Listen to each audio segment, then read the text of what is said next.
Okay, so welcome back. So we've just done our step of popping it in, got the kefir grains into the milk to ferment. Now it's the next step. So that's what we just put or gathered together. I'm going to move that to one side for now and bring over this jar. And as you can see, I mentioned about the clumping. We've got some lovely clumping here. This was just put together yesterday. So that's at the 24 hour. That's the 24 hour ferment. That's right. So we've got the clumping, and we've also got this clear liquid.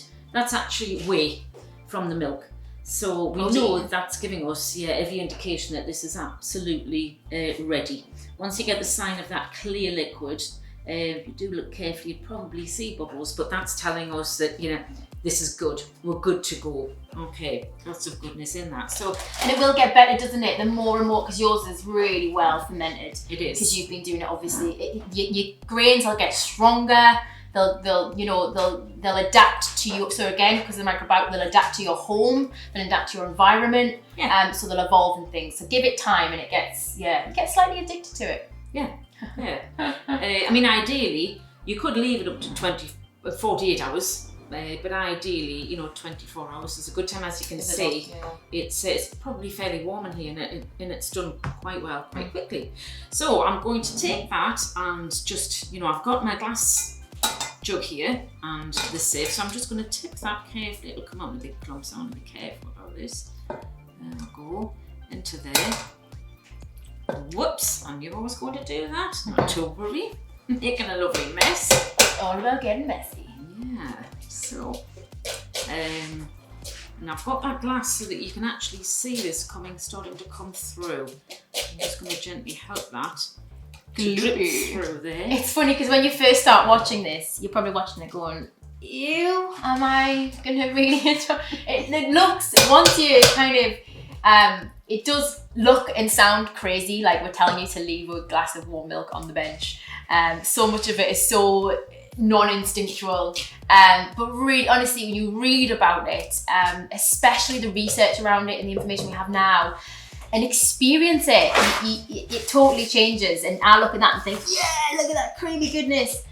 Because when you Google kefir now, probably it's better now than it was, say, 5-10 years ago, you get still a lot of contradicting information. It was still a little bit inconsistent. And actually, when you look at the research, there's a lot of scientists really looked into it, and there is this amazing mass amount of information from research, but it doesn't seem to have reached a lot of the public eye. There's not really much information out there and actually it's just sat under this globe of academia.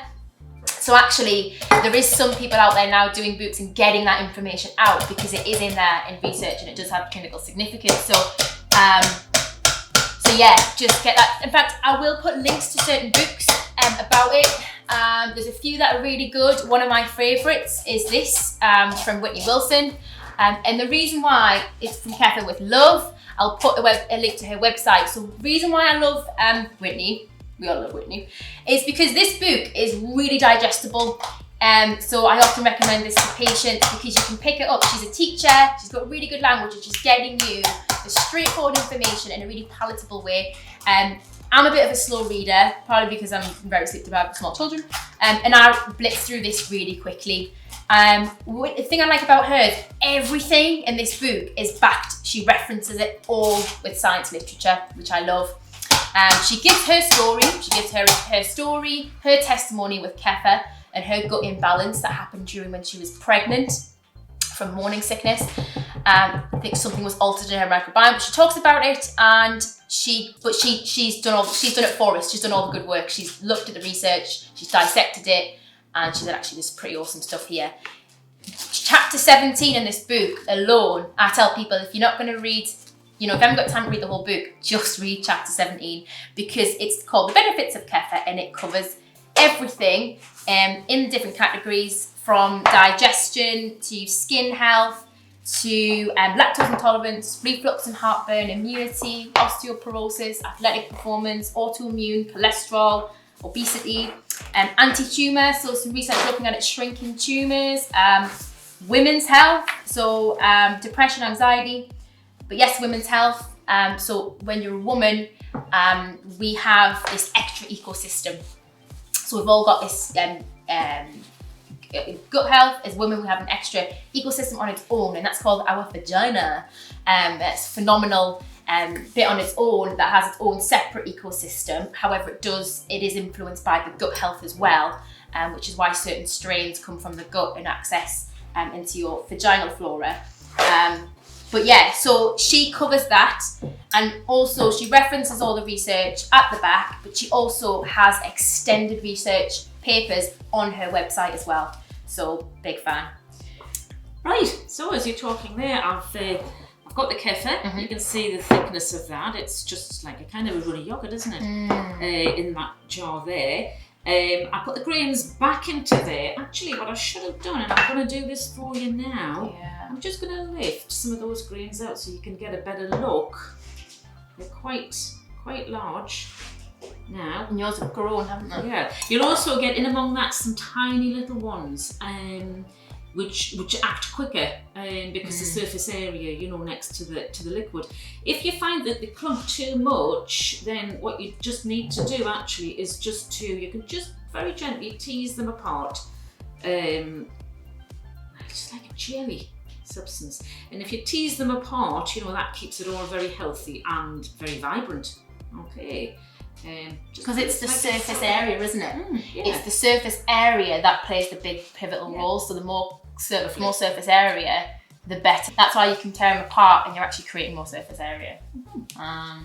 But yeah, and these are, so really, I can't remember the actual biological word for what they are, but they're basically sugar structures. Yeah. Is what they are, aren't they? They were founded, so they've been around for thousands of years, absolutely thousands of years. We can possibly date it back to 1400s.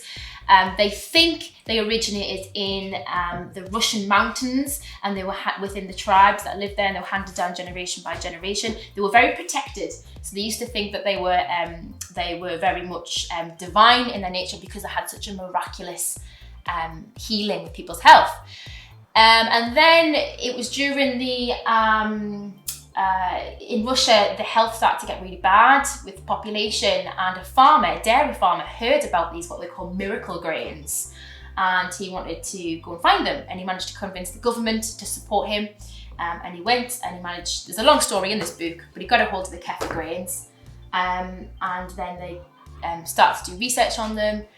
So from that point in the 1900s, when this farmer discovered them and got hold of them, then they started to rule them out to the population of Russia, because it was the time of industrialization and bugs were going mental and people were dying of all sorts, and the population was very grim, very depressed, and this did wonders, and the government supported it, boosted.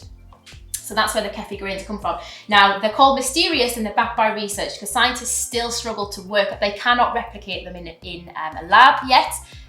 They cannot be replicated, yet we've dissected them enough to understand what they are, sugar structures, but we support them because in the research they clearly do amazing things. And they're a combination of yeasts and bacteria, aren't there? Yeah. On there, and it act in a symbiotic yes. way. Yeah, because you've got your probiotics and you've got your prebiotics. Yeah, so your probiotics are producing with good bacteria. Yeah, and the prebiotics are feeding the probiotics as well. So, you know, they're working together. So we need both in our gut. Yeah. We need both pre and pro. Yes, yeah. For different reasons. Yeah, so and of course the good thing about this, because it's in, you know, unlike some of the supplements that you can buy, that's debatable, but because that's in the milk consistency, it's guaranteed to get through the acid content of the stomach and to survive to the large intestine. Which is ideal. I'm going to actually fill that with the milk now. And didn't you mention about this whole, because this contains trillions of bacteria, yeah, whereas your typical probiotic supplement, which are great, and it's great that more people are getting on them. They contain millions, more or less millions or billions, whereas this is trillions, and actually your gut contains trillions. So to have a real feel effect, this does the trick. Yeah. I just would like to point out as well, it's not necessary, well, certainly not necessary to wash the grains, because, you know, they're very healthy there, and if they're left like that, you know, they're going to work really well, really happily. And also the jar, I tend to leave the jar like that, and I can leave it, you know, for a week or more, because that's at home, that's where it's comfortable. I didn't have to wash the jar out every time I use it. You know, I would eventually if it becomes a bit too thick and claggy, but yeah, that's fine like that. So I'm just going to put the filter paper. So that's you starting again. That's it. And so this is your kefir. That's it. Done. You can blitz. You can drink this as it is. You can make it into a yogurt, into a cheese. There's lots of different things, savoury and sweet, you can do with it. You can put it in the fridge and chill it for a couple of hours. If you want it cold, you can blitz it into a smoothie. But that's it. That's your kefir. Wonderful goodness. Oh yeah. And then that's you started again. So that's it. You've just banged your grains back into the jar and you've poured your milk in, and that's boom. Not really time consuming either, is it? Really, in the grand scheme of things, what you're getting. And it's cheap as chips. For the cost of a pint of milk. Cost for a pint of milk. So that's it. So that's it in terms of your basics. You can ask me questions. You can send me some questions if you've got certain queries. Are you having any problems? We've hit problems on the road in terms of you know, over-fermentation, which isn't necessarily a bad thing. Over-fermentation just means there's more good bacteria. It just tastes a little bit more tart. Yeah. So you're finding what balance works for you as well. But in terms of you know, looking after your kefir grains and stuff. So yeah, it's very much a hobby. But what we'll do is we'll leave that there. We're going to do another video for if you want to go for a mega boost, you can double ferment your kefir, which is what we're going to do next.